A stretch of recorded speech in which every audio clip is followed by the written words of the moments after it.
एक दफ़ा का जिक्र है। सुन्नापुर गांव में सेठ के घर एक औरत काम करती थी। औरत का नाम जुलेखा था और सेठ की बीवी का नाम कमला था। कमला जुलेखा पर बहुत ही ज़्यादा गुस्सा करती थी और उसके बारे में कभी अच्छा ना सोचती, हर वक्त बुरा सोचती उसके लिए। एक दिन वो सेठ से कहने लगी, मुझे जुलेखा बिल्कुल अच्छी नहीं लगती। आज ही इसे कहो कि कल से हमारे पास काम पर ना आए और नई नौकरानी मुझे ढूंढ के ला के दो। सेठ कहता, अब मैं तुम्हारी कोई भी बातें नहीं मानूंगा। मैंने एक नौकरानी रख ली तो वही हमारे पास बरसों से काम करती आ रही है और आगे बरसों तक ही काम करेगी। और सारी बातें सुन ली थी जुलेखा ने। जुलेखा ने अपनी मालिकिन का पीछा किया। मालिकिन एक बार तांत्रिक के पास गई। तांत्रिक को कहने लगी, मैंने अपने दुश्मन को मरवाना है, क्या तुम मेरी मदद करोगे?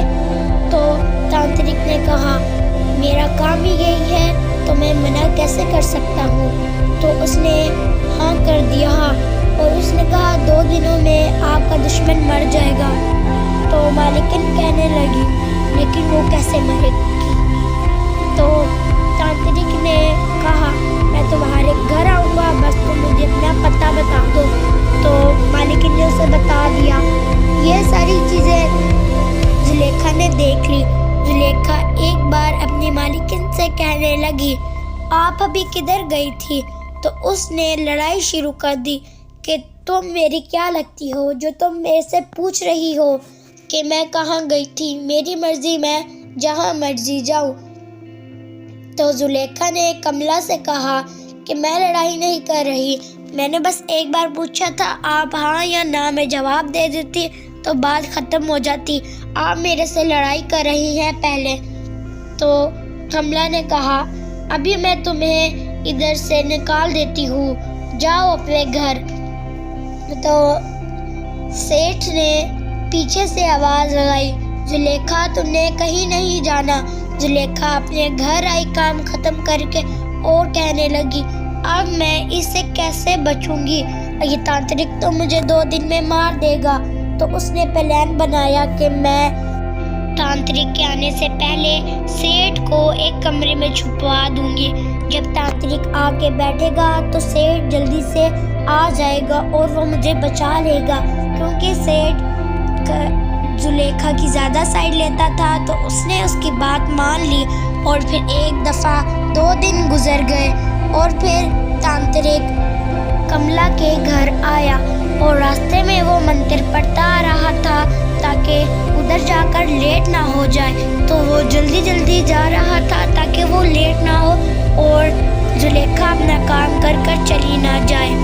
और फिर जब तांत्रिक कमला के घर पहुंचा और कमला ने उसे कहा कि आप बैठिए ना, तो कमला ने तांत्रिक को बिठाया और उसने देखा कि तांत्रिक तो मेरी चेयर के ऊपर चढ़ गए हैं। तो कमला ने कहा, आप मेरी चेयर के ऊपर क्यों चढ़े हैं? आपको नजर नहीं आता कि मेरी चेयर पड़ी है? तो वो कमला को धक्के देने लगा और उसे थप्पड़ मार दिया। तो कमला को गुस्सा आया, लेकिन उसने सोचा कि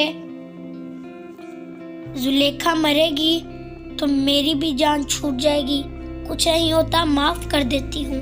तो उसने तांत्रिक को माफ़ किया और उसे बिठाया और तांत्रिक ने बोला कि जल्दी से जुलेखा को लेके आओ, मैंने मंत्र पढ़ लिए हैं। तो उसने कहा कि कैसे मारोगे, ये तो बता दो, लेकिन उसने बताया नहीं। वो कहता, बस जुलेखा को बुलाओ, बाकी काम तुम खुद ही देख लेना। जुलेखा आ गई। जुलेखा को पता था कि तांत्रिक आ गया है, तो उसने पीछे से हल्का सा सेठ को इशारा किया और उसने चाकू उठा लिया। चाकू उठाकर वो तांत्रिक को डराने लगी और कमला आराम से बैठकर चाय पीने लगी और उन्हें देखने लगी। और तांत्रिक ने उसे कहा, चाकू नीचे रखते, वरना तो तेरे साथ अच्छा नहीं होगा। तो उसने चाकू नीचे रख दिया और वहीं पर सेठ आ गया और सेठ ने ये सब कुछ देख लिया। सेठ ने ये देखकर तांत्रिक को डांटा कि तुम इधर क्यों आए हो और तुम्हें किसने बुलाया है। तो तांत्रिक ने बताया, मुझे कमला ने बुलाया है जुलेखा को मरवाने के लिए।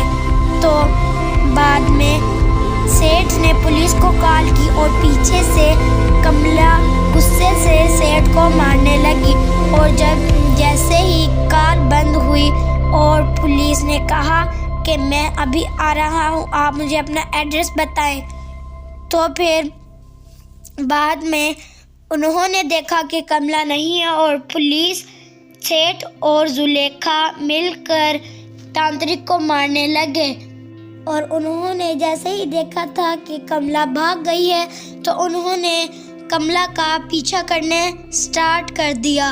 और थोड़ी ही दूर जाकर आगे कीचड़ आया और कमला उधर ही फंस गई और आगे ना बढ़ सकी। तो सेठ पीछे से आया, सेठ ने उसे आवाज़ दी और उसे पता चल गया कि सेठ है वो। उसने और भागने की कोशिश की लेकिन वो नाकाम रही। उसके बाद जब कमला ने दूसरी तरफ मुंह किया तो अचानक से जुलेखा को कुछ होने लगा। बाद में उसने दोनों से माफ़ी मांगी और सेठ ने जुलेखा से पूछा कि तुम्हें क्या हुआ था। तो वह कहती, इट्स अ प्रैंक।